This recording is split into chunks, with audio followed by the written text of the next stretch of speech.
Cuentos de Navidad en Canadá. Toronto, Canadá. Era diciembre de 1991, ya en plena efervescencia de la temporada navideña. Después de haber permanecido poco más de un año en Toronto, había yo planeado pasar aquí la Nochebuena por segundo año consecutivo, junto con algunos amigos y regresar a México días más tarde, ya de manera definitiva. Trabajaba yo en la compañía Toronto Hydro, en la zona del lago Ontario, en un imponente edificio que hoy en día luce viejo y abandonado. Me disponía yo a visitar algunos de los lugares y eventos más atractivos de la temporada, como las grandes luminarias que son instaladas en la ciudad, los mercados navideños más representativos, las ceremonias de encendido de árboles navideños o alguno de los vistosos desfiles de Santa Claus. Pero surgió un trabajo especial para realizar del 10 al 24 de diciembre en Hamilton, una ciudad localizada a 70 kilómetros al sur de Toronto, a donde fuimos invitadas varias de las personas que trabajábamos en Toronto Hydro. Éramos alrededor de 30 compañeros, de los cuales 5 nos pusimos de acuerdo para, juntos, trasladarnos diariamente de Toronto a Hamilton y viceversa. Este grupo lo conformábamos Ron, Pedro, Amadou, Rasta y yo. Ron era un canadiense de color, de unos 25 años de edad, de trato amable y bastante amigable, a quien apodamos Tyson por su parecido físico con el famoso boxeador estadounidense Mike Tyson, quien ofreció darnos aventón en su vehículo, un pequeño sedán color vino. Pedro, de El Salvador, más o menos de la misma edad, era un buen tipo, quien se convirtió en uno de mis mejores amigos en Toronto. Amadou, de Sudán, de unos 28 años, quien siempre andaba sonriente y de buen humor, resaltando sus enormes dientes blancos que contrastaban con el color de su piel. Rasta, un jamaiquino de unos 45 años, de aspecto adusto y muy poco amigable, cuyo nombre no recuerdo, pero a quien apodábamos así por la famosa corriente de los Rastafari.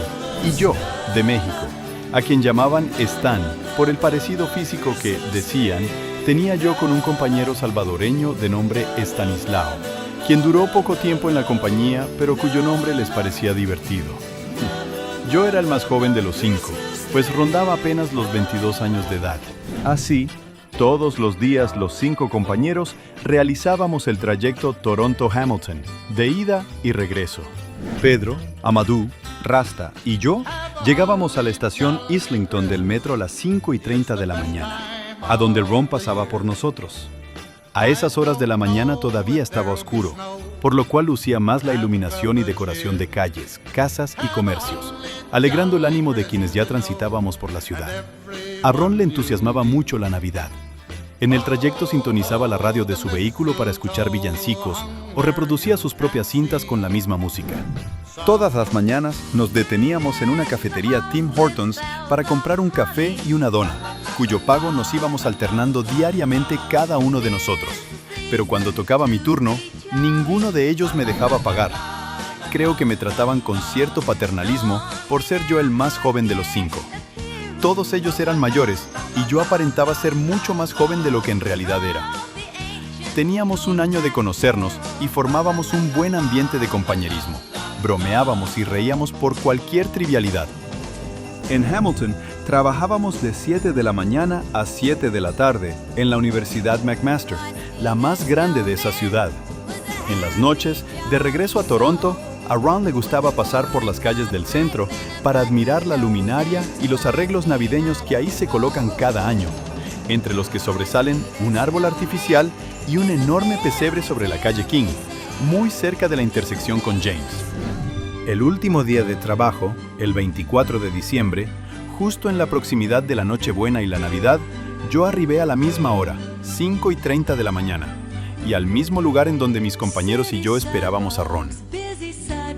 Pero transcurría el tiempo y ninguno de ellos llegaba.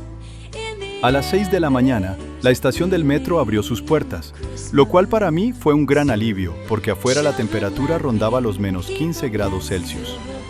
Esperé hasta cerca de las 7 de la mañana, y cuando disponía a marcharme, salí por última vez a la calle, justo cuando observé el vehículo de Ron aproximarse.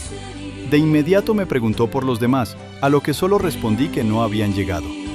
Él se sorprendió y apresurado dijo: «No llegarán, vámonos». De inmediato emprendimos el viaje a Hamilton. Al poco tiempo de partir, yo me quedé dormido algunos minutos debido al cansancio que traía acumulado.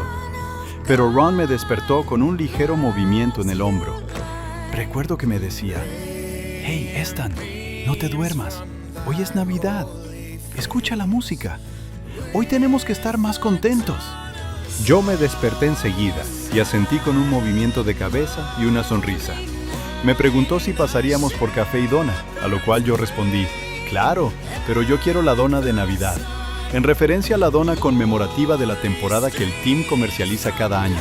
Y él me respondió muy contento: «Por supuesto, yo también». Pero le recordé que yo no había pagado ningún día y que entonces era mi turno. Solo sonrió, y cuando llegamos a la cafetería, pidió y pagó un desayuno completo para ambos, con lo que buscaba compensar su retraso de ese día, y porque era Navidad, según me dijo, a lo que yo me negué, ofreciéndole el dinero, pero no lo aceptó, y no lo pude hacer cambiar de opinión. Ambos salimos muy contentos de ese lugar. Aquel 24 de diciembre, el turno de trabajo finalizaba a las 5 de la tarde. Ron me pidió que me apresurara al salir para no enfrentar tanto tráfico. Así lo hice, y en punto de las 5 partimos de Hamilton con destino a Toronto, en uno de los trayectos más bonitos que yo recuerde. Los dos veníamos muy contentos, escuchando villancicos y charlando sobre varios temas. Ron lamentaba que, justo en la época previa a la Navidad, estuviéramos trabajando y no hubiéramos recorrido algunas de las calles que se alegran con la iluminación de la temporada, visitado los centros comerciales con vistosos arreglos, acudido a algún festival o haber ido a patinar en alguna de las pistas de hielo. Me confesó que había llegado a tenerme un gran aprecio y que esos días que habíamos compartido juntos habían sido muy bonitos. Y me invitó a pasar la Nochebuena con su esposa y su pequeña hija. Yo le respondí que también había llegado a sentir un gran afecto por él, a quien pude conocer mejor en esos recorridos a Hamilton, y lamenté tener que rechazar su invitación porque ya había yo hecho el compromiso de reunirme con unos amigos de Centroamérica.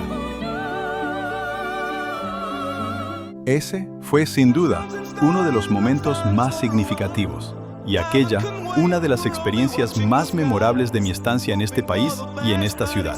Aquel grupo de amigos, casi todos muy jóvenes, quizá no alcanzábamos a dimensionar que en esos detalles simples de la vida, en esos instantes, como Borges los llamaba, encontrábamos la felicidad, ni tampoco imaginamos cuán efímera sería esa etapa de nuestra existencia.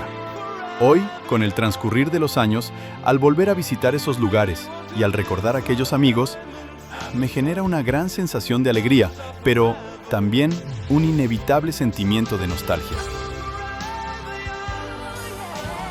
Cuando estábamos ingresando a Toronto, ya de noche, justo empezó a nevar, por lo que Ron se puso aún más contento.